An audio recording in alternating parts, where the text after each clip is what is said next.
We're gonna get started, or we could bag the whole thing and stampede to the bar. Anyone? Is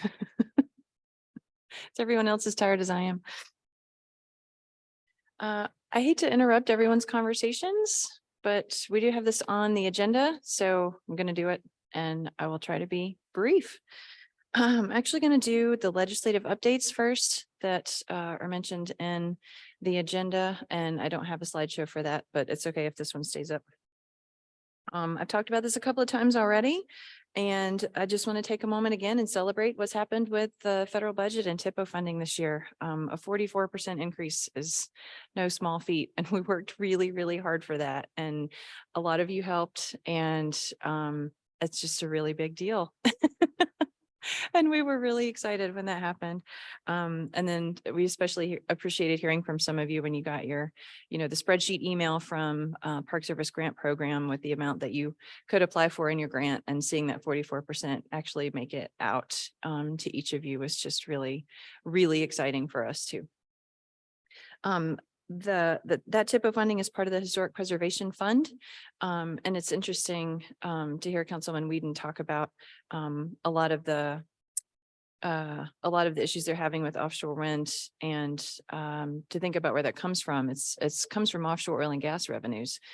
So it's kind of an awkward proposition in the first place. We want that to increase so that TIPOs can get more money, but we don't necessarily want offshore drilling to increase. So we would love to have conversations in the future about diversifying that source of funding, but it's going to be a conversation and then a campaign and a whole thing. But that's something that we're talking about. And something else on that front, it does need to be reauthorized again, the Historic Preservation Fund. It's not permanently authorized.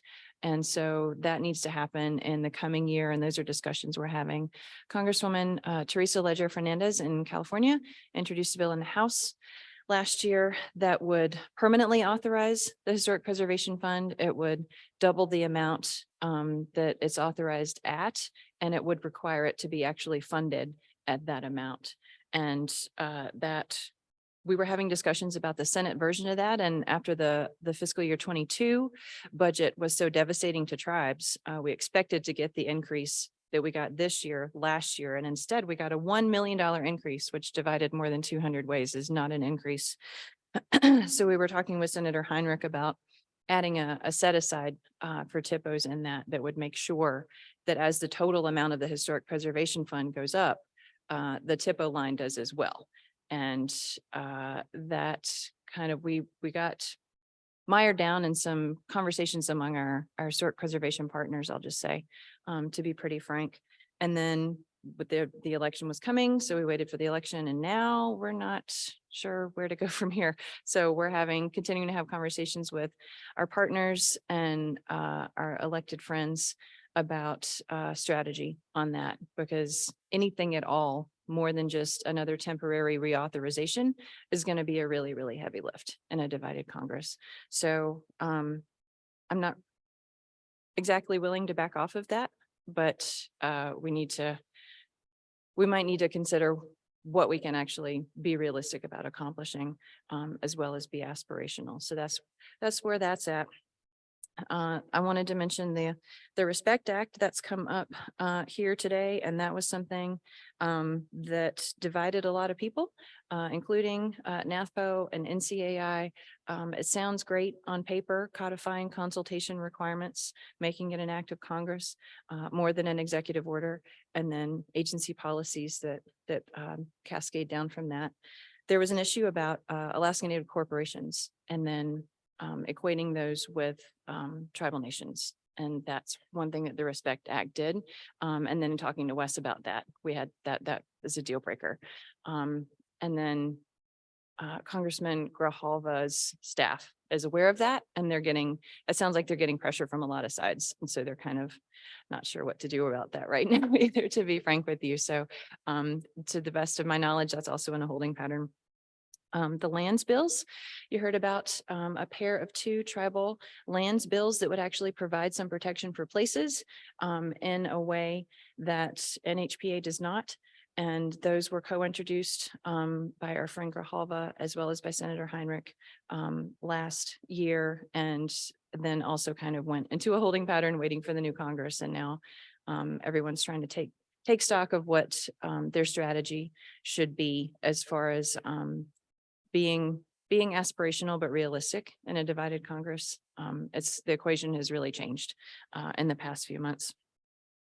We still support those. There's nothing wrong with them.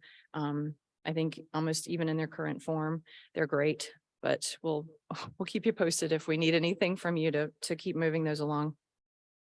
Interagency mining reform, that started to happen last year. DOI has formed an interagency working group to look at what needs to happen with the mining act from 1872 that still governs the way all of that is done and comes from a time when tribal interests were not considered.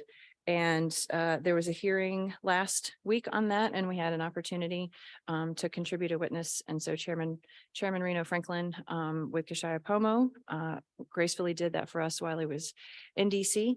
And it's in House Natural Resources now. It's in the House, so it's Republican led. And the last time I was there, it was a totally different atmosphere, and it was a trip, to be honest with you, to see the theater and the drama that these hearings are. They're not substantive. And so we were happy to be there and honored to have an opportunity to say, the reform, I think that was intended with that initiative is not necessarily where the House wants to take it right now, but we're in the game, we're in the fight, we're there. So, and talking to Congressman Grijalva about strategy in the committee moving forward, he acknowledges that the next 2 years are going to be rough in a Republican controlled House. And so perhaps the best that we can do is try to stand and minimize the destruction that happens until we have another election. But he says, what does he say? They're going to overreach. And so we have to be ready for those opportunities that may come in the next 2 years. NAGPRA regulations, you've heard about those here. That comment period closed. And so they're going into the review of comments now. And we will keep you posted. If we hear anything, you'll probably hear something before we do. And we're excited for that opportunity and what comes out of it. TCP bulletin consultations, I mentioned earlier, after the session, right after the session, so maybe you heard or maybe you didn't, that there's a couple of those coming up just next week. So be sure and check the National Register website for those dates and your email for any, I think I sent a Dear Tribal Leaders letter for the TCP bulletin consultations that they're having based on what you heard from Sherry here today. And I think that those would be ongoing throughout the spring. And I'll be curious about a lot of things related to that. So please be sure and tune into those. Let's see. Cynthia's here. I wanted to mention the BLM NPA. BLM has been really engaged as they look towards renewing their nationwide programmatic agreement for 10 years.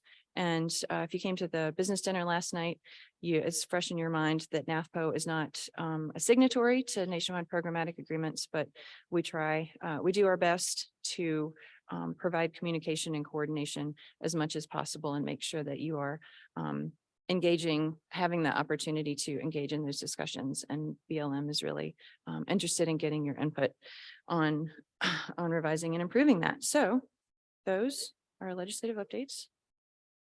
We don't have a mic runner. If you have any questions, ask me afterward, I guess. Any questions? It's okay if there aren't. Perfect. I might finish early. This project you heard me talk about at last year's virtual conference, and we're kicking it off now. So welcome. to the Common Ground Tour. This is an acronym that IRA came up with. So we're calling it the Land Initiative, Land Area and Name Directory. And this will be a geospatial resource of contact information, ostensibly for emergency response purposes, but also for Section 106 and related reasons. So it will have TIPO and tribal culture resource contact information and maximum area of interest. And we're starting from scratch. We're not using any other databases. This will be housed by NATHPO. We have funding from DOI's Inland Oil Spill Preparedness Program to make an outside GIS hire. So look for that in the coming weeks and months as we get ourselves together and advertise that. And we're putting together a couple of different opportunities for tribes to be decision makers in this project that I'll talk a little bit more about here. How did this come to be? We've been working, this started with a brainchild with our partner, David Goldstein and Park Service Region 1 in the Northeast, who recognized a need for this and reached out to us with a conversation about our interest in doing this. And that was a couple of years ago now. He recognized the need in his work for an emergency response tool for this purpose. And he got a little bit of funding to hire interns to develop a beta version of a GIS tool for this. And so that does exist, and we can either take that or scrap it and start all over. And that will be some of the things that our tribal partners and you all advise us on. And so this comes from a need to have a tribally driven contact and area of interest platform that's outside of government. There's several inside of government, and rather than try to put lipstick on those pigs, we're gonna try to do something different. Why NATHPO? We're outside of government. We're a nationwide tribal organization. We already provide coordination and communication, as well as consultation guidance. And we're a hub for tools, information, and resources. So it was a natural fit for us to try to take this on. What have we been up to since you may have heard me talk about this last? It's been quite a process of securing the funding, to be honest with you. And we needed to, that finally happened in the fall. So it gave us an opportunity along the way to create some infrastructure at NATHPO to be ready to make an outside hire and everything that goes along with that. And there's a lot, but we've done that, and we're ready. And so the DOI funding will cover the GIS position for 3 years. And that is but a small part of the equation. One of the interns, now a Park Service employee, Colleen Trusky, has been our other big partner in getting it to this point. And she says, we recognize that the tech is not the problem. It's the trust, it's the relationship building, it's the decision making. It's not the tech. We understand that part of it. And so that's where we need buy-in from other interested agencies. If you think you might use this tool, you can help bring it about by supporting NATHPO and everything else that will be involved in making this happen. We need to have meetings, and Julie came up with the term Common Ground Tour for that, and we really like it. And those will have cost, and as well as cost for subsidizing tribes' time to participate in this. We of all people don't want to ask anything else of TIPO's time that we don't help pay for. And this last bullet here, infrastructure creation, we're there, we're ready. So here's our revised project timeline.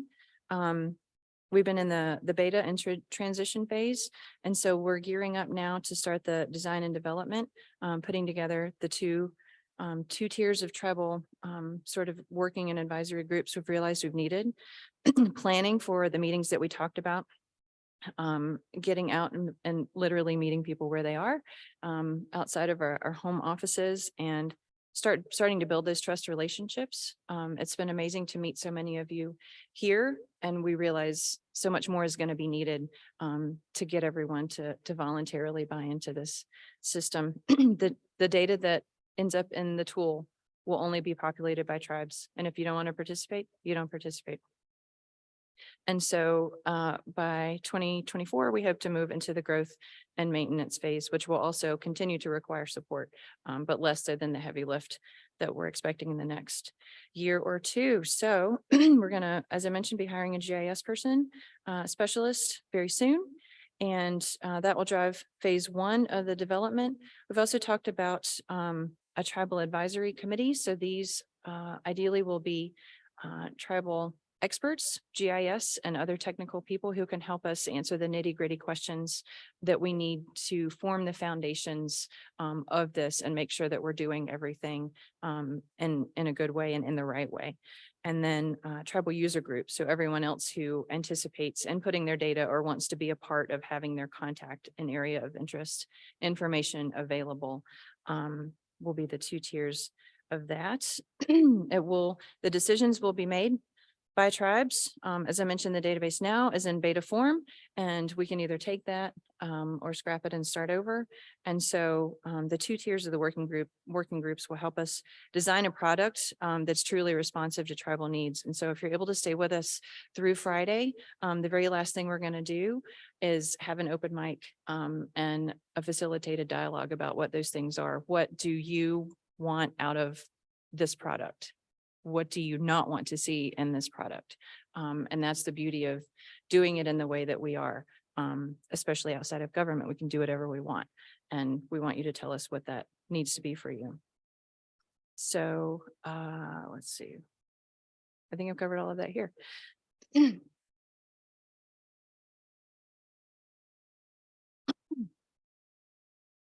As I said, we realize tech is not the issue. So excited to start building and continue building relationships and trust so we can make this responsive to what your needs are. And in the coming months and years, we will be coordinating meetings with you so that we can hopefully tag on to some meetings and maybe conferences that already exist, but also come out and visit you where you live and find out what your needs are.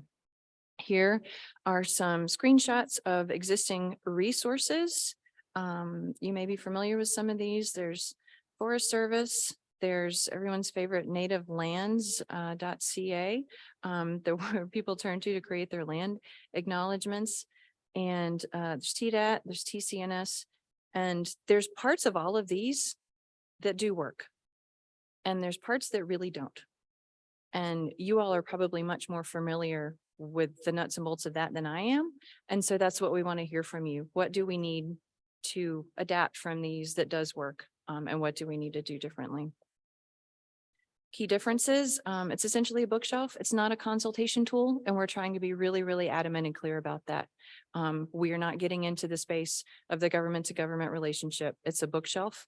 And as I mentioned, if you as a tribe want to participate, you do. And if you don't, then your information is not in this particular directory. We're not going to scrape or populate data from any of the other directories that I just showed. And we do have a couple of members committed to that advisory committee already. Stephen with EBCI is one of them. And he was excited about the possibility of leveraging other federal spatial data that does exist as a starting point for this. And we're really excited to have him on board for that. It does not serve as a consultation tool. It's a contact information tool. The role of agencies, as I mentioned, if you anticipate needing this, using this, feds, then we encourage you to find a way to figure out how you can help make it happen. Related to emergency response in section 106, here's an example from the beta version of a potential spill here, and then what it could look like as far as finding out which tribes to contact where quickly.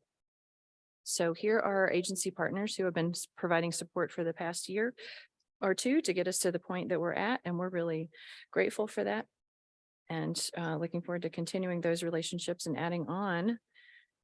And so this will be responsive and self-determined. We've heard, and our agency partners who have supported this so far have heard that this is a need that exists, to have a tribally driven and owned tool for contact information in areas of interest. And so we're working to make that a reality. And as I mentioned in my very opening comments, we're all doing our best, and we appreciate your input to help make those decisions, and your patience and understanding to help get us there. We're starting from the ground up, and we need you to help us make this work for you. And this is all to have a seat at the table. We quarter in the jar, right? But there's different languages and cultural understandings behind some of the issues that we're having, as well as accountability factor with meaningful consultation. And so it can't just be a seat at the table. It has to be the grown-up table. It can't be the kiddie table, and it has to come with the meal and the utensils to do something about it. And that is funding, and that's staffing, and that's in the case of this tool, knowing which tribes to get in touch with, where and how.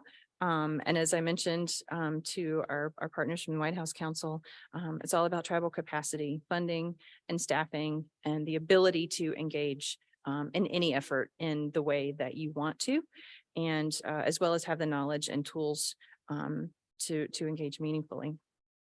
This is a word cloud we did at our virtual conference last year, possibly 2 years ago. Not that the answer would have changed.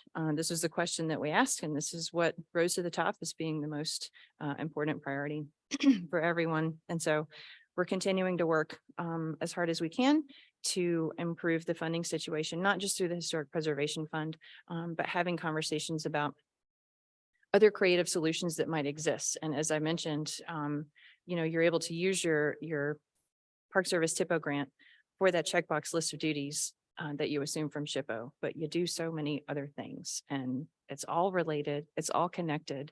And so how do we find other ways to get you funding that's beyond that, while we continue to increase that as well for the repatriation work that you do, for the environmental work that you do. Those are all conversations that we're interested in and engaged in, and that is the last slide that I have. So, questions, comments?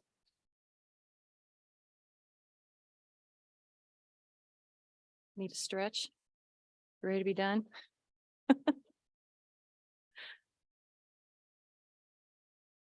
All right.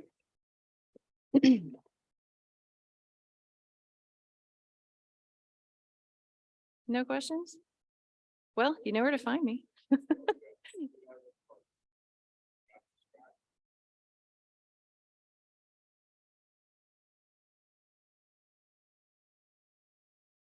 Yeah, we are starting from scratch. Yep. Okay, thanks, everyone. That's the end of our day. So if you're going to Culture Night, our hosts are so excited about what they've been able to put together, and we're excited to experience it. The buses will be boarding from the Cherokee Tower Valet, 5:45. Am I saying that right? Yes, 5:45. Okay, see you there.